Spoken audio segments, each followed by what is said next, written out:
Well, hey there, HVAC pros and enthusiasts. Are you ready to take your skills to the next level? The HVACR Learning Network has just launched an exciting new e-learning course, High Performance Heat Pumps. And guess what? We're giving you free access to the first 2 chapters. Whether you're in the field, training for that next step, or simply want to sharpen your expertise, this course is packed with everything you need to understand and master high-performance heat pump systems, especially inverter-driven cold climate heat pumps. And the best part? You can access it anytime, anywhere, right from your favorite mobile device. It's HVACR learning made flexible and convenient for you. So what are you waiting for? Click the link. Dive into the HVACR Learning Network and start your free trial today. Your journey to HVACR mastery begins here.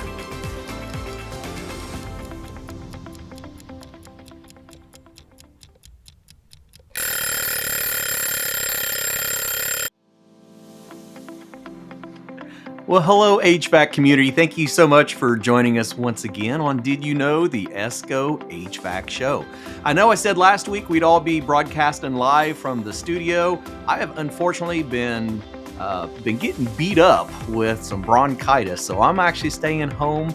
Jason just took off. They've got some weather in Chicago. We got Howard and Eugene hanging out in Chicago. Ty is at his office in Texas. And we're going to spend a little bit of time talking about a topic that is starting to really emerge in our industry. It's called energy skilled.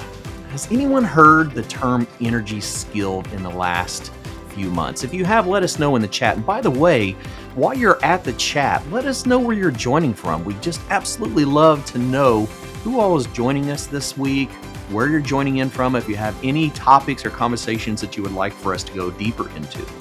So make sure to let us know over there. And we are going to really get a grasp of what this whole energy skilled, I would almost call it an opportunity in our industry. Would you guys think the same thing as an opportunity? Yes, tremendous opportunity. All right, so let's dive a little bit deep into this. I'll start out. I've got a couple different presentations we're going to go over to kind of set the stage for what we're talking about. Terry, thanks a lot for joining us from Houston. You're not too far away from Ty.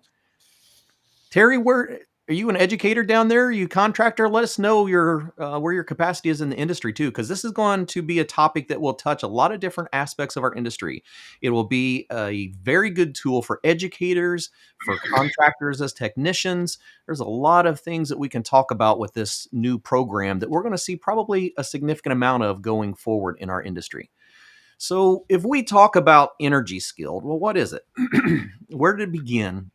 What does it look like? Because you're going to start seeing these types of recognitions. You'll see them in badge forms. You're going to see them for technicians. You're going to see them for students. You're going to see them on advertisements for people's companies.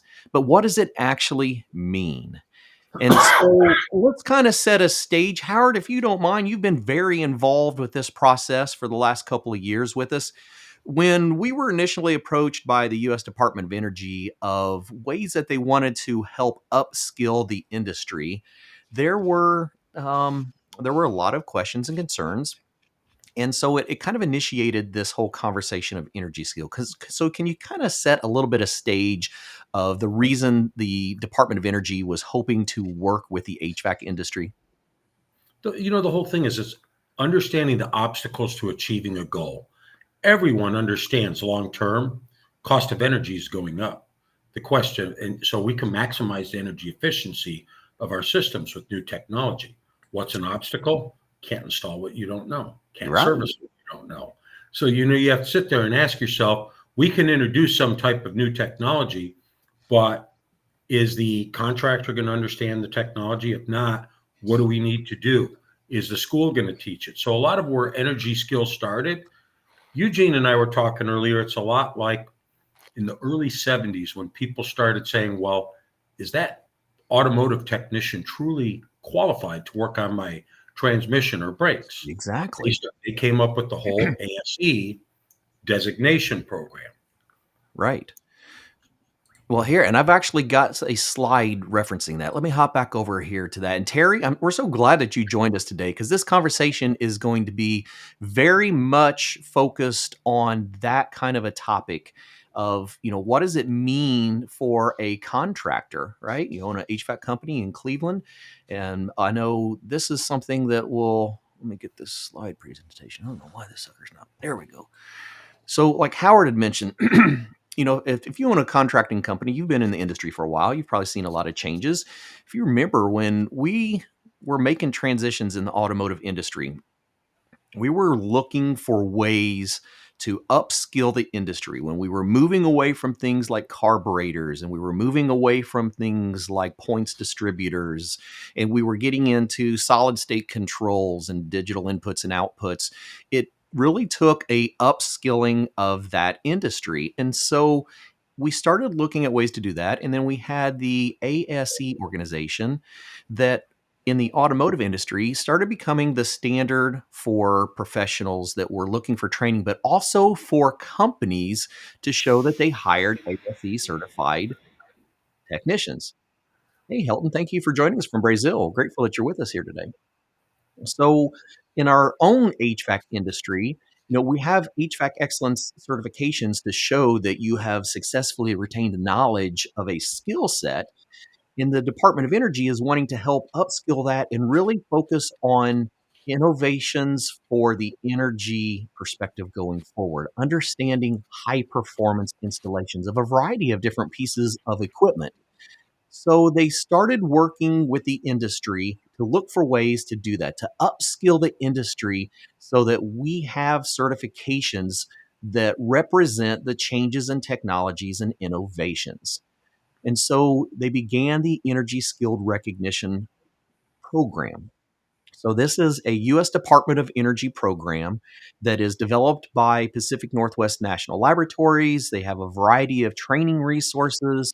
They are really looking for the industry to prepare for a energy efficient future, not just in electrification movement, but in understanding appliances in general. So whether we're talking about high efficiency gas furnaces, weatherization, we're just talking about structures in general, ways to be recognized for the high level of training. So it has standards for training and for certifications.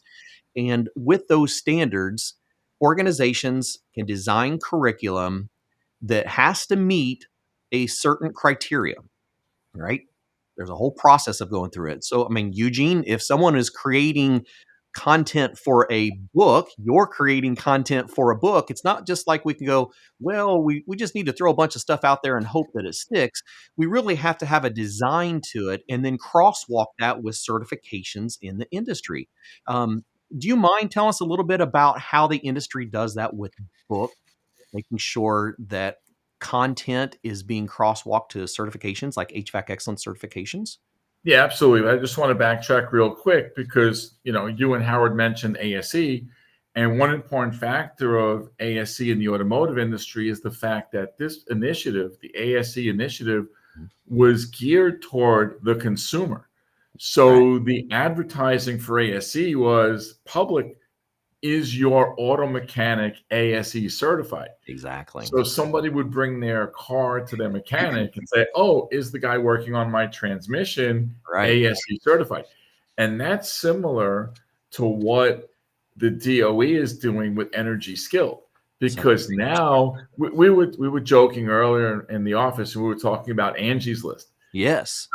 So now it's somebody who's looking to have worked on their air conditioning system, going, wow, I want to find a company who employs energy skilled technicians to Mhm. work on my air conditioning system.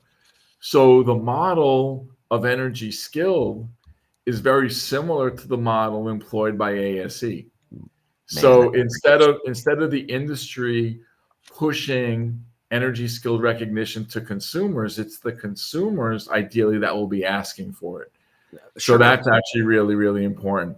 So getting back to the crosswalks, it's really about helping schools and training programs deliver the content that the industry has deemed essential for whatever position, whatever job you're taking in this industry.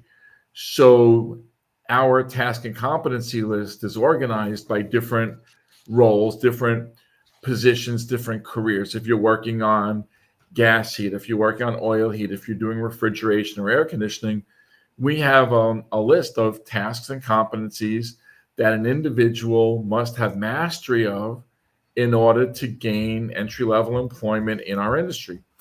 So we encourage the publishers of textbooks. I mean, there are four big ones. There's, ATP, there's Pearson, Goodhart Willcox, Cengage, and we encourage these publishers, not only those four, but any publisher, that if you're, preparing content, that you do a crosswalk of your content to this task and competency list. So when a school or a program is saying, oh, well, we're training our students to be residential air conditioning technicians, they can go to the publisher's websites, access the task and competency list, and see the crosswalk for each of the books and say, okay, well, these are the tasks and competencies, and this is where in the book that content is covered. And in some instances, not all the content is covered. It's very difficult for a singular source to cover everything. Sure.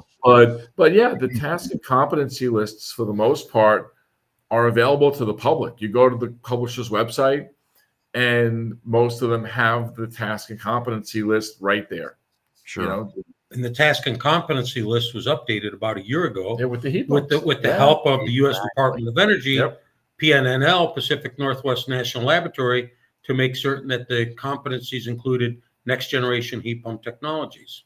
Exactly. Awesome. And I know, Ty, you were very involved with looking back through like the heat pump questions and certifications, looking at the assessment and some of those requirements that we have had in some of our certifications. And there were some things, there were technologies, things that needed to be updated along that way. And you and I have been looking at content, spending a lot of time talking about educational content for the industry. And so when we start looking at the importance of training and certifications as an instructor, doesn't it make it easier when you have a complete curriculum ready to deliver to your classroom? Oh yeah, absolutely. I mean, curriculum development is quite involved, trying to think of everything you need. And the problem with an instructor doing curriculum development on their own is they're only looking at their one viewpoint. So they're not seeing necessarily what's happening with the different manufacturers, or what's happening in different parts of the country, or what's happening with the government side. And a lot of times it's our experience only in our one area. So we're not preparing for the new stuff that's coming through. So having this curriculum already designed, and it has multiple different viewpoints in here. So we've talked to so many different people and different manufacturers that had different viewpoints and different ways that they're approaching solving problems. There's multiple ways to solve a problem. One manufacturer comes from this direction, one comes from another direction. So making sure you include as much of that as possible, so that you have a student going to be prepared to work on what they're going to be seeing. Or if you're a business, having your apprentices prepared for what's coming up. I know I talk to a lot of people, and they talk about the heat pumps of yore, like, oh, I hated these old heat pumps, and I ask them about them. I was like, oh, the time clocks. I'm like, well, we don't have a time clock like that anymore, with a lot of differences in there. And then I'll get people that get very upset. They have a very negative connection with heat pumps. I said, well, I appreciate that. There's things about technology I don't like, but it's irrelevant, because these are the changes that are happening.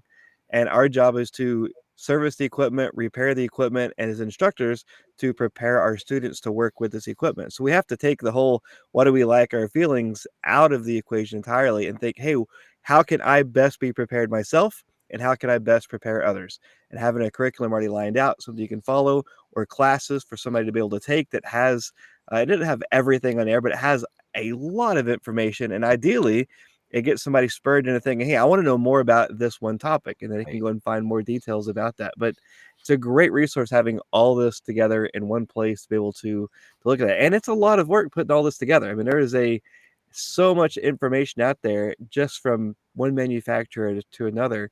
So gathering this information does take quite a bit of time to put it all together. Absolutely. And if I could just say something real quick, Clifton, Sure. I think that I should have said this in the background. A lot of people don't realize, so when they see us talking about this is 2.5 years of meetings that our team has been involved in just to get to this point, to talk to you about something you need to know about. That's And what exactly were they originally talking about? How are we going to educate people on next generation technologies? And they said, well, we think the entire industry, even if you've been working, the current professionals need to come back for at least 40 hours of training. And the schools and wholesalers start saying, teach them what? How? So a lot of what we're talking about today is really this 40-hour program that they wanted the workforce to come back to. They want to make certain that the next generation of technicians was taught. So it's always going back to what are we doing? Why are we doing it? How are we going to do it? So exactly. we appreciate being here. Yeah, 'cause as we start moving into new generations of technologies, no matter what the equipment is, it could be heat pumps, it could be heat pump water heaters, it could be gas-fired appliances. We're going to have changes and innovations making things more efficient, and having the right curriculum and having the right training and certifications are really the important part. So the Department of Energy has been working to develop the Energy Skilled program. And so what is Energy Skilled, right? Well, if we read simply from the Building Science Education site, which I encourage all of you to go down there, Building Science Education, bsesc.energy.gov, and look through some of what the Energy Skilled expectations are, right? It's a program to distinguish credentialed programs as leaders in preparing workers for meaningful and in demand job opportunities. That's what we do as educators. Our entire career is based around preparing workers for a meaningful and high demand job opportunities once they leave our programs. So we're going to start seeing a energy skilled recognition around training and certification for specific sectors of our industry. And so currently the three programs that are being developed and being focused on are heat pump programs, heat pump water heater programs, and energy assessment programs, right? I'm starting to kind of get the feel of, why would the Department of Energy be interested in the HVAC industry? Well, there's some really, really good reasons why they're involved. We're going to look at some stats here in a minute of some trends that are changing with HVAC equipment. And, today's HVAC equipment is not the same as what it was, 5 years ago, 10 years ago, 50 years ago. And it's changing our homes and even in many cases, the values of our homes. So we have to make sure that we are training the workforce properly. Now, remember, I said that it's not just training that is going to be recognized, it's going to be certifications as well. So, as of the November meeting, which Howard and I were on, Energy Skilled has recognized 43 different market leading credentials across different job categories, right? That are specific for training that has been vetted through the US Department of Energy. So the curriculum is being analyzed, the certifications are being analyzed, they're crosswalked against that competency and task list to make sure that they are providing on the training on at least 80% of the required competencies that are on their task list, which are very, very specific. Because as we start looking at this new generations of equipment, we start recognizing, take this particular slide, which Howard and I found very intriguing. Howard, you want to jump on this one a little bit? I know you were very interested in some of these statistics. People always want to know what's in it for me. Why would I do this? And one of the things I've always said, if Eugene and I build identical homes next to each other, but he puts in high performance equipment, better windows, insulation, there should be some kind of better return on the MLS to show that. Exactly. Well, when the DOE showed us this, I thought it was great. It shows you. So when I'm putting in, people always think of, well, basements, there's no return on it. Yeah. Usually bathrooms, bedrooms, kitchens. What's at the very top of this list in terms of return on investment? Yeah. Modern HVAC equipment, high performance equipment, I wouldn't be proud of that. 103.5% ROI. So you're getting more money back than you're putting into it. Yeah, if I would have looked at what improvements could I do to my home that would improve the value of my home a few years ago, I would have definitely would have heard, bathroom addition, kitchen remodel, roof replacement, window replacement, all of these other items. I would have not put HVAC as a primary investment into my home. But that is actually what we're starting to see, is that when selected and installed properly, and the home has been properly sized and that we've reduced the load as much as possible, we have created a structure that has a sound shell, we can actually install equipment that improves the quality of the home. And it's a different mindset than we've had in the past. But there's a lot that goes into that. It's not the same equipment. It's not the single stage equipment that we've been working with for decades that people have gotten comfortable with. There's a lot of transitions. And so to do that, the Department of Energy is encouraging educational partners to help upskill the industry. And it is going to be for the consumer's direct benefit. All right. Yeah, Clifton, I just want to dive in real quick. If you can go Yeah. back to that previous slide. Sure. I mentioned earlier, it's really a change in mindset. Mhm. So looking at this slide, back 20, 30 years ago, again, it was kitchen remodels, bathroom remodels that were getting the biggest return. But if you look, kitchen and baths, kitchen remodels now are 31% cost recovered. Bathrooms, 26%. So we are really going through this renaissance, this change in mindset where we're really, really looking at efficiency. When you look at a home, you lose a lot of heat through the garage door. But look at what the second item on that list is: garage door replacement. Yeah. So we're really changing our mindset when we're looking at our houses, and again, preparing for resale. What am I going to invest in? So if I'm fixing up a house to sell it, I'm going to choose from a list very similar to this what I should concentrate on. Yeah. So if you flip that list upside down, that was the 30-year ago mindset. Yeah, that's exactly right. So look at the things on the bottom of that list and how important they were 20, 30 years Energy ago. was cheap when we were all growing up. We had single pane windows. You'd watch the blinds or, curtains, whatever you had, moving back and forth. And Eugene and I, when we walked in the office this morning, all the windows in the front of the building are frozen over. Sure. So you start to think about gasoline was cheap, home energy heating was cheap. Yeah. People don't want, that's the biggest thing people want to control. It's my long-term cost of investment of being here.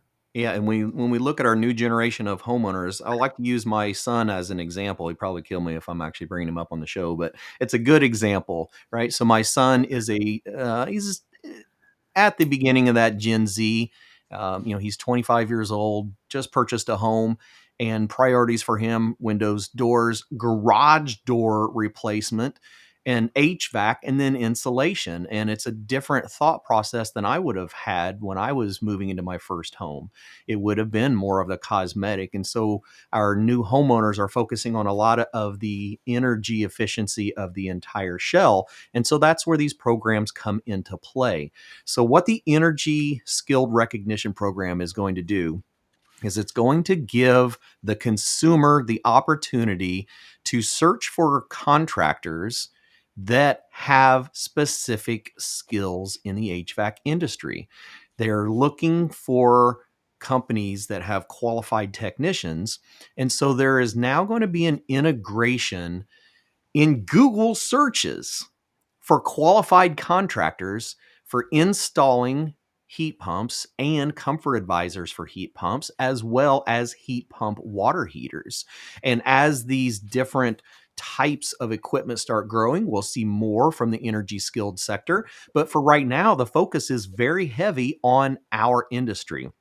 And so earlier, Terry, when we were talking about how this applies to you as a contractor, as we start bringing our technicians into training programs that are energy skilled recognized, and they're acquiring energy skilled certifications, they are then eligible to be brought onto the Google search engine, so that when consumers are looking for their local contractor, they're actually going to start seeing energy skilled recognized contractors that can properly handle the equipment. And that is a very significant change than we looked at in the past. We've always talked about training and certification for ourselves, but now it's going to be looking at it from a different perspective. It's going to be the consumer looking for the contractors that have invested into the training and the certifications for that. So when the consumer is looking online, it's going to be very easy with this tool for them to quickly differentiate between company A and company B. They may know of company A, company B as that energy skilled person. That means that person has a retained knowledge to work on this next generation equipment. I'm going to hire company B. Yeah, if you haven't seen that Energy Skilled, logo yet, you will start seeing it a lot. The Department of Energy has invested a lot of energy, time, money into this program, and you are going to start seeing that logo with that big red arrow pointing to it. It might not have the arrow pointing to it, but you're going to see that logo a lot moving forward. And it is a trademarked logo. It's a very specific requirement for that logo. And so what do? Like, how do you gain the energy skilled recognition? Whether I am a school that is looking to elevate my program, whether I'm a contractor looking to gain recognition and to upskill my technicians, well, there's going to be a few ways. So we'll have plenty of educators on here today. We're going to show you 2 different resources from a contractor. We're going to show you an online resource that you can send your technicians to as well. So we have been focusing on training that is specific for the Energy Skilled program. So over the course of a couple years, we've been working with different industry partners on various aspects of this. So you'll see one program, we've actually got over a dozen different contributors from the industry to help put the curriculum together to meet these new industry expectations. So those of you that are already familiar with the ESCO website, when you go onto the website, you're going to start seeing these green emblems popping up in different places. And that's because we're not just focusing on the training side of it, we're also focusing on the certification side.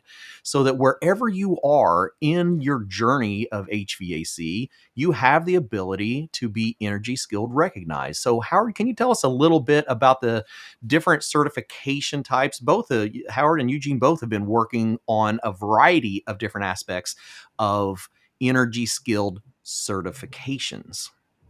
So there's different paths. So the Department of Energy has their heat pump installation, and then they have the heat pump comfort advisor. Right. So they're pretty straightforward. Installation is, do I know how to install it? Yep. Comfort advisor, am I the right person to talk to you about servicing it? Right. So the idea is that many of the schools that work with us give something called the Employment Ready certifications. Yes. The HVAC Excellence Employment Ready certification for heat pumps has been revised and recognized. The key word is recognized by the U.S. Department of Energy. And now that new test, someone could take it, and that is how they can get. So if I'm a student, I could take that test while in school. When I apply for a job, I actually have a credential that the company I work for doesn't have. Right. I have high value because now all of a sudden they want to be in that Google search engine. Exactly. All they have to do is find that student who is employment ready heat pump certified. Now, does that mean that if I'm in the field, I can't do it? No, we have professional level tests too, which the difference is they're the same competencies. You're just required to know more to take the higher level test. We have those approved, the professional level tests for both levels, for installation and comfort advising. You want to say something on that, Eugene? No, and you know what? It really is at a lot of different levels. You have showed the organizations that are recognized. Right. Even if you're an industry professional. For example, I presently have ASHRAE's BEAP certification, which certifies me as a building energy efficiency or building energy BEAP, building energy assessment professional. First day with the new brain, I'll be okay. And I've had that credential for many years. Right. And if you look at that list, ASHRAE's BEAP credential is now energy skilled. So ASHRAE took the steps to get their BEAP certification recognized. So I got a letter from ASHRAE in the mail. It says, congratulations, you are now energy skilled recognized because of this credential. So whoever's listening, evaluate your present credentials. Exactly. Because you actually might be energy skilled and might not even know it right now. Right. And I wanted to share something. This is interesting. So this summer, Eugene was teaching at the UA, United Association. I spoke in his class and we were talking about energy skilled, and people don't like change. Okay. Everyone hates change. What? And I brought up, do you know that every state was given the opportunity to get $200 million in one of the many programs? $8 billion was offered to the states, 200 million per state, just for training people already in the workplace on these next generation technologies. So the question came down to, how are we going to train all these people in this 40 hours? And I know you're getting to this next, Clifton, but I want to give you a pat on the back because he talks about all these industry partners. This is Clifton's big first. He's the lead author on a project. So congratulations. Yeah, no stress or anything. Like it's either it's going to be successful or it's going to be a dive. But we had a lot of help from the industry putting this together. Ty and I have spent numerous hours going through curriculum, going through things that needed to be added into this, and also looking at things on the heat pump book itself, which is also going through revision. But we focused on content on this particularly for the energy skilled side of things. So you've got certifications, and for those that have taken our heat pump certifications in the past, you can come back and retake that for the updated energy skilled requirements. So for those of you who are educators that use our test, you'll notice that the heat pump certification was updated this last year and had quite a few questions changed in it. But what about curriculum, right? I'm an educator and I'm now looking to implement curriculum into the classroom. How are we going to do that? Well, here at ESCO, we always pride ourselves in building curriculum and having it available in a variety of different formats for you. So as an instructor, there is a 264 slide in-class presentation that has all additional instructor resources as well to make it into a much longer course if you need to. So it can be done in as few as 4 hours, but ideally it is about a 40-hour program, and it opens up a lot of opportunity for you to introduce additional content of your own and to dive deeper into the different chapters. But what if I'm a contractor, right? Well, Terry, I've got my technicians and I'm wanting to get my technicians recognized for their accomplishments. We've actually invested into a 4-hour online e-learning course that goes through all the competencies as well. So it's a 10 chapter course. So whether you're looking at it from the PowerPoint presentation, which we'll dive into it here and give some examples here in just a second, or whether you're looking at it from an e-learning perspective and you're wanting to assign it to our students or our technicians as homework. Now you've got a 4-hour e-learning course that can be broken down into different sections. The longest one was about 45 minutes. Most of them, 20, 30 minutes or so. And now we have the opportunity to have our contractors and to have our students recognized for their accomplishments. We always talk about training and certification, right? They go hand in hand. So the Department of Energy had a slightly different perspective. They didn't require that you had the certification. They asked that you could do either, that you could go through the actual certification to gain recognition, or you could go through the training and gain recognition. We've decided that if you're going to be presenting this in class through the PowerPoint presentation, the best way is to verify how much of that retained knowledge is to have the student actually take the heat pump certification at the end of the course. So the presentation is completely available for you. The online course is a chapter required, so you have to complete each chapter, and you actually will have tests along throughout the entire program.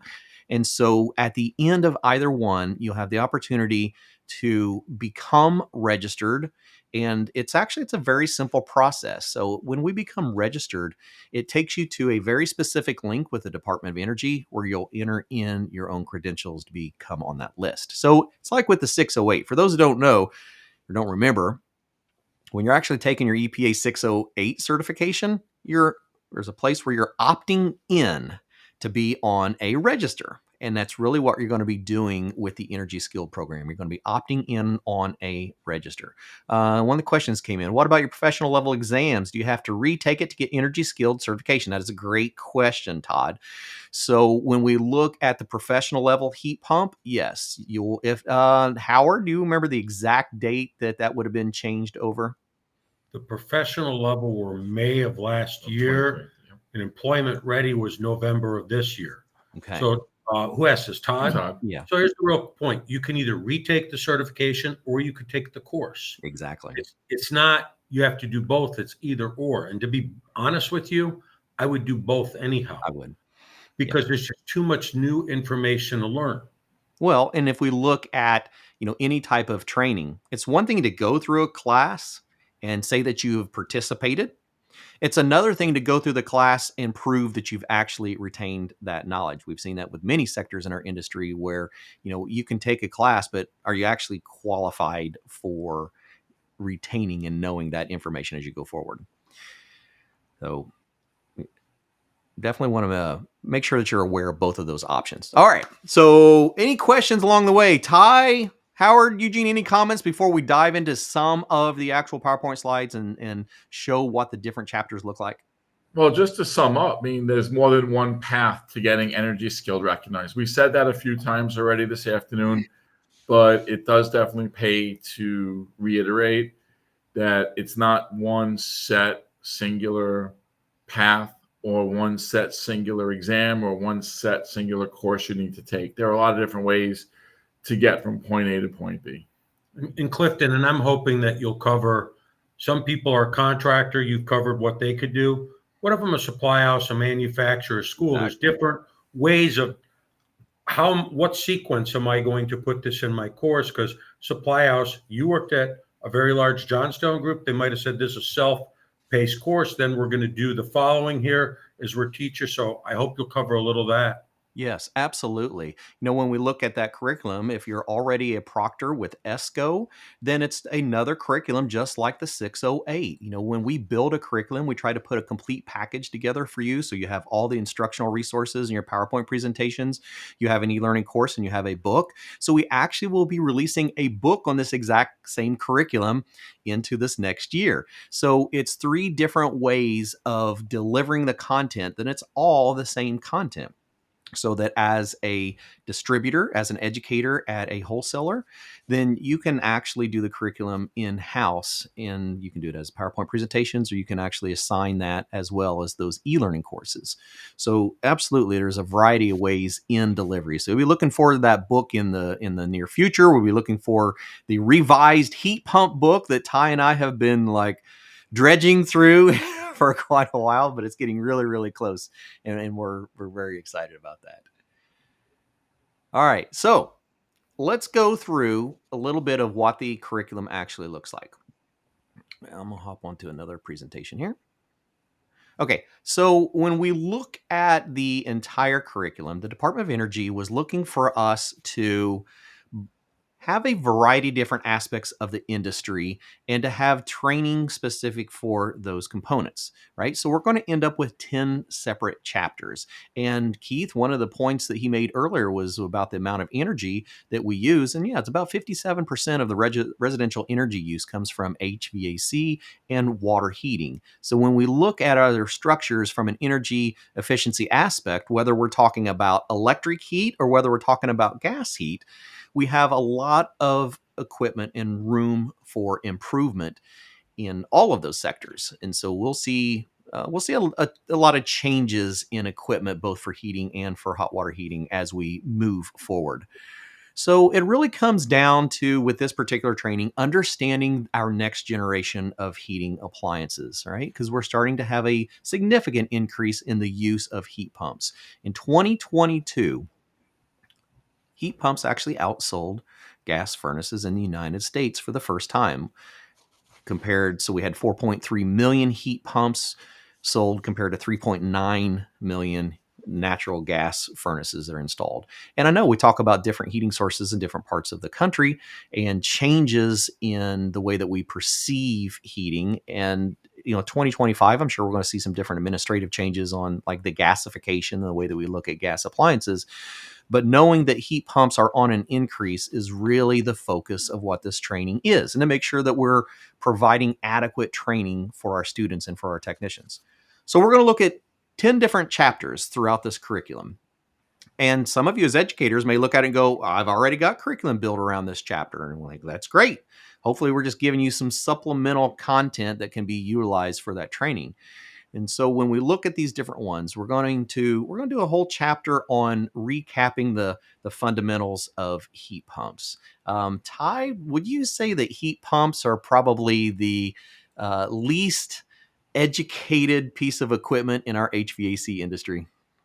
Yeah, I'd say so. I used to personally used to hate heat pumps. I used to not like them, Yeah. and then I learned about them, and then I realized, well, once you learn about them, a lot of that mystery is gone.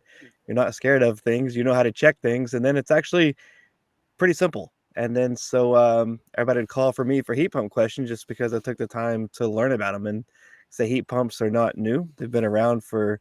They're actually invented before the gas furnace was invented, so Isn't they've it been around crazy?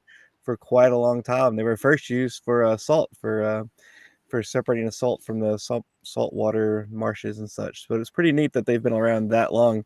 And once you understand, it's really you think you take heat out of a freezer and you put it into the house. You take the heat out of the freezer, put it to a warmer location. So if we just turn that around, we're taking heat from a colder location, moving it inside of its warmer location. It's the same thing as refrigeration, air conditioning. We just put a valve in there to change that, and then we do some things to make it more energy efficient and to control some other problems that come up or challenges that come up. And once you understand what these controls are doing and how to test these components, I mean, it just makes everything so much easier to understand. And it's like with anything that new comes out, there's people that don't like them. I Oh yeah. remember for me, I loved working on the old cars, and I remember so many people saying, "Never get fuel injection. You always want carbureted because you can work at a carburetor." All right. And now, I mean, you don't have that option. If you Right.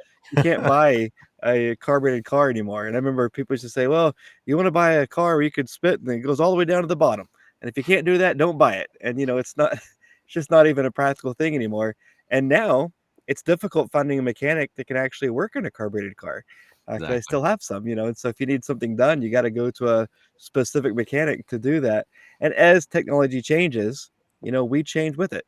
Same, and it's not new to us. If we think of auto mechanics, look at how many changes have come in the auto industry. And I don't think Exactly. any of the manufacturers ever go to the technicians and say, "Hey, what do you guys think about this design?" It's like, no, Right.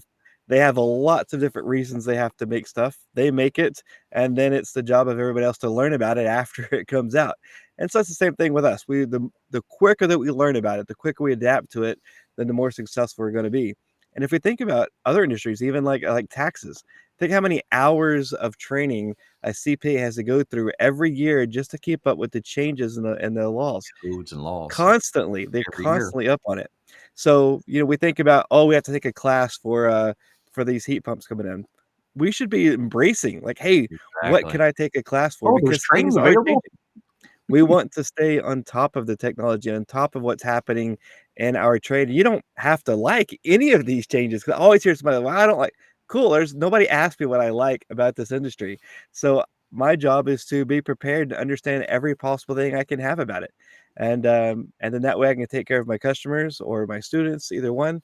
And this is just another one of those steps to have the training that we need to be prepared and to prepare our students. So You know, like I say, so many times we got to keep our viewpoints out of it. If I go to a customer's house as a gas furnace, I fix their gas furnace. If I got a customer as a heat pump, I fix their heat pump. If I got a customer as oil, I fix the oil. That's what we do. I don't go to a speech be like, I don't like oil, or I go to a heat pump like, I don't like these heat pumps. No, Right. we fix it. We solve it. And if you're gonna have a mechanic that works in your car, you want a mechanic that's trained to be able to fix these things. And And certified. I don't want a mechanic saying, you got fuel injection. We need to pull this out and put in a carburetor. We need to take all this ABS stuff out and put in a regular brake. We need to take all these power seats and windows out and just put in manual levers. We got to get rid of these power windows. We got to put in hand Put in cranks. my They don't crank pack. tell. It's like I love a manual Steps hand crank window, automotive but industry, you're talking about early adopters, Yeah, okay? that's exactly Let what me we're ask you a talking quick about. question. So when people were told the carburetor's going away, we're going to fuel injection, you had two groups of people, the early adopters. They became the masters of the automotive industry. Those who didn't, they continued to work at the gas stations, but they kept, instead of working on cars, they were selling bread and milk when those bays closed and turned into. So we have the same thing. There's a tremendous opportunity right now for people to educate themselves, or you could complain about it and go the other way. And you know, change is happening whether you like it or not. what's kind of interesting though, funny story, back in 2000, my first book published, and the book was entitled Heat Pumps. Mhm. And my father has been in the air conditioning industry for nearly 50 years prior to 2000. And when he found out, when I told him that I was publishing a book, or that a heat pump book published, and he told me why. Yeah, that one, the Look first at that. book, absolutely. Very cool. And so my father, who was an air conditioning man for decades, said, "Why would you waste your time writing a book on heat pumps?" He goes, "All a heat pump," there you go. He goes, "All a heat pump is an air conditioning system with a reversing valve in it. So why'd you waste your time?" And I said, "Dad, maybe you should buy the first copy." That's right. Yeah, become an early adopter. And that's really what we're talking about doing, is being early adopters for our educational programs and giving you the resources to be successful. So when we start looking at this curriculum, so you have an idea what we're talking about, we're going to be spending 10 chapters. You're going to go through one that is a recap, a reintroduction of the fundamentals of heat pumps. We're going to go through inverter operation, because when we start talking about what is changing, it's very important to understand the functionality of an inverter. We're not just talking about a new piece of equipment, we're talking about a new generation of technology that needs to be educated on that technology. It is a transition. And when you understand the operation of an inverter, then it starts becoming less brand, it becomes more brand agnostic. Right? When we understand what's actually happening, well, just exactly like we were talking about that heat pump. What is a heat pump? It's an air conditioner with a reversing valve. Oh, absolutely. That's great. How does it operate? And so when we look at the new generation, we're going to be focusing a whole chapter on how inverters actually operate in that heat pump cycle. We're going to spend time going into what cold climate heat pump specifications are. When we were talking about the construction of this program, it originally was called cold climate heat pumps. And then we started diving into the fact that we're not really talking about cold climate heat pumps. We're just talking about a next generation of heat pumps that will be installed everywhere. I just had a podcast with Midea that installed one of their new cold climate heat pumps in Alaska to replace fuel oil systems in Alaska. And so those technologies are what is coming to our industry. And as professionals, whether we're educators or we're contractors, we're responsible for making sure that the industry is prepared for this. And so then we're going to dive into smart thermostats and system efficiencies, how to properly set up smart thermostats and use dual fuel applications. We're going to take a deep dive into ducted inverters and a separate dive into ductless inverter systems. We're going to go through an entire retrofitting of a fossil fuel system. So if I'm looking at a gas appliance and I'm going to be doing a heat pump retrofit, we're actually going to be doing load calculations on the electrical panels, making sure that we're verifying that we have the potential for the energy consumption that we're going to need. We're going to go through designs and selections. We're going to go through installation practices, and we're going to go through a variety of system commissioning and diagnostic tools. And so a lot of content, and we can spend a little time hopping through here to get an idea of what these are, if anyone has any questions along the way. I But have a question. yes, absolutely. So can you go back to the table of contents? Yes. So I right now I live in Central Florida. All right. So why would I care about cold climate heat pumps? Absolutely. And when we start looking at this as a industry and not just as a location, we start recognizing the capabilities of these next generations of heat pumps. If I was in Florida, I lived in Florida for a period of time. Eugene's down there now. Eugene, what is the most common heating and cooling system in Florida?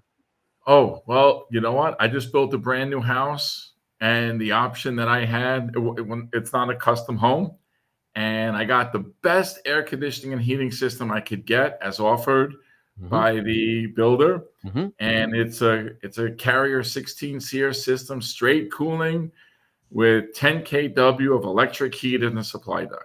Okay.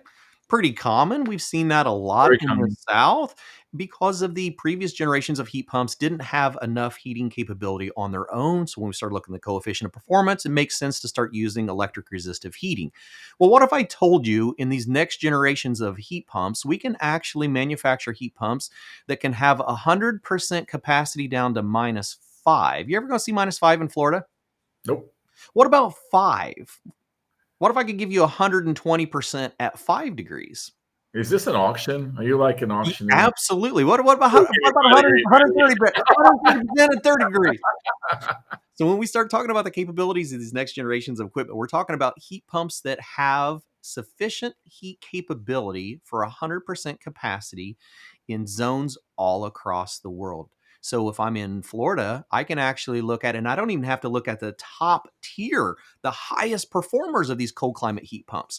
I can look at a mid-grade inverter heat pump and go, oh, that actually satisfies my heat load. It's rated for down to 5 degrees and it can maintain my heat load. And now I have a singular piece of equipment that can maintain my heating and my cooling load with no electric resistive. Yeah, Clifton, I think that's a really important point, because when we hear the term cold climate heat pump, a lot of people in the South, like I just mentioned, will say, "Oh, well, that's not for me. I don't Right. live in a cold climate." Absolutely. But if you have a system that's classified that meets the requirements of a cold climate heat pump, all that means is if you're using it in the South, the system is going to operate all that much more efficiently.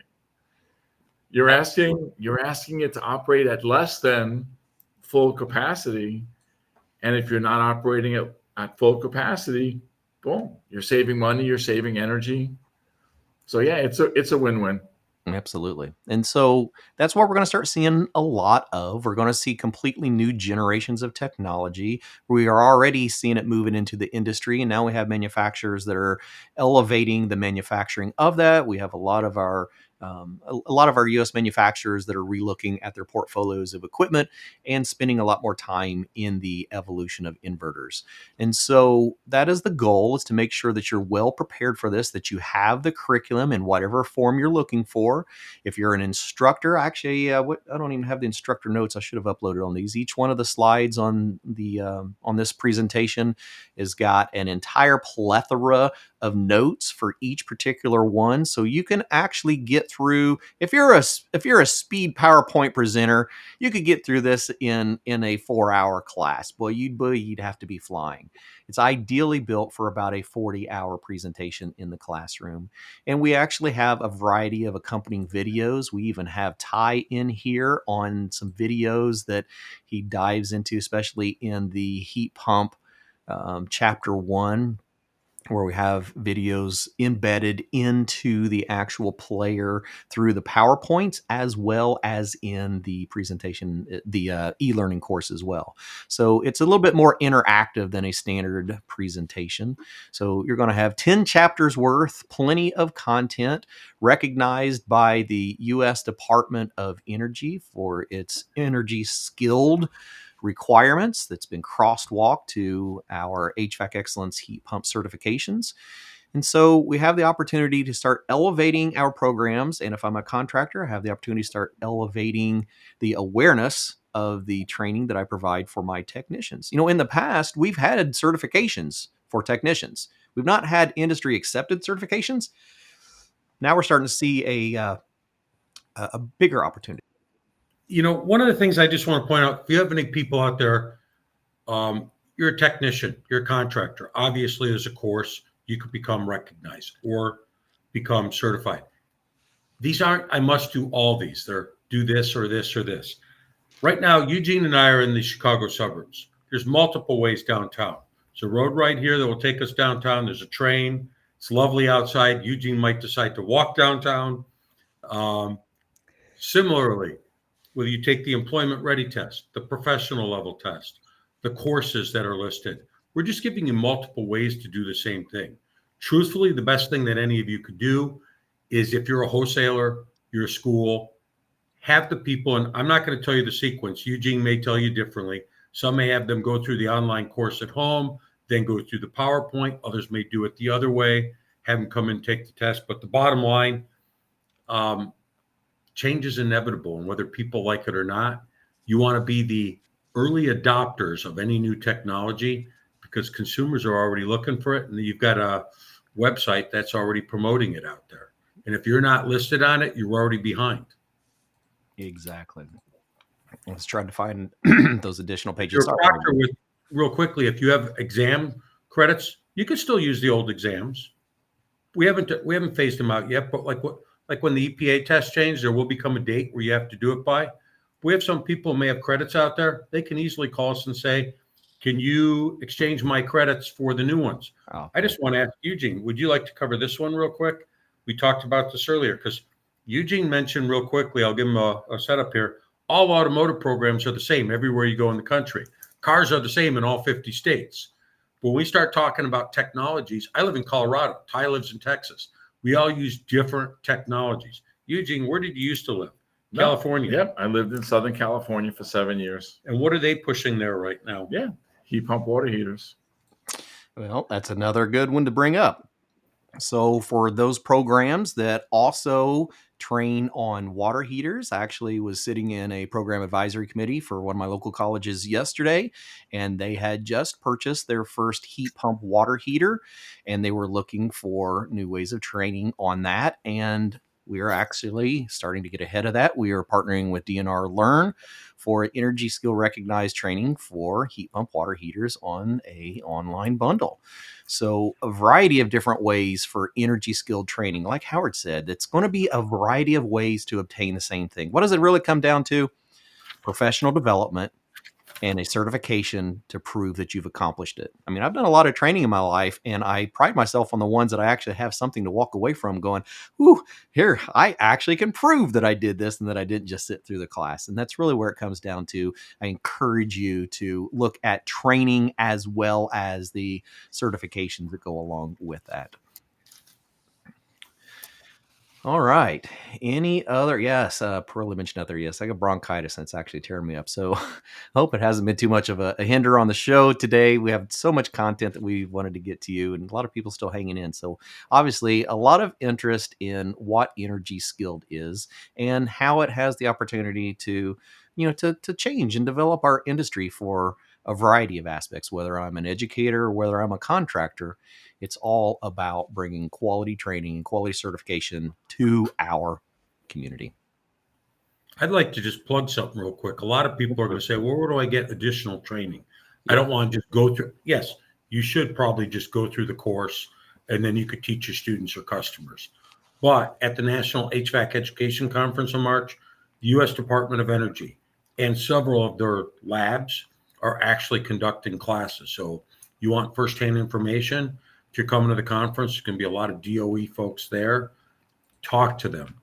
They have a booth. They have classes. Take the time to get firsthand information.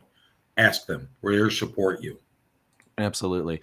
And for those interested in checking out our course too, to see if it's something that is right for you, we are offering that the first 2 chapters of that for free to take a peek at to see if that is something that you want to introduce into your curriculum. Proctors, this will just be like another training resource from ESCO for you. It'll be a complete training opportunity as soon as we get the book wrapped up, which will be after the first of the year sometime. We got photos and we got a lot of trimming to do through. Froggy, I'm glad you're joining us again today, man. I'm glad to have you here. Anybody else have any questions? Anything that you would like to discuss about this initiative and ways that you can become a part of it? We are here for you. So what's the weather in Chicago while we're waiting for that, guys? Cold. Is it cold? It's minus 460 degrees Fahrenheit. Nope. there is heat available. There's still some heat down there. Last night when we left, we went out to dinner. It said it was 4 degrees outside. Oh my! We walked from the restaurant to the car, and I was cursing. I think you might have heard me in Indiana. It was bone chilling, and I had a pretty decent coat on, and it was bone chilling. It's all perspective because we're in the office in Mount Prospect here, and several people showed up, and they're not even wearing jackets. So it's just whatever you're used to. Absolutely. Ty, what have you got today? There's a lack of heat outside. I don't know what the actual temperature is, but it's pretty cozy in here.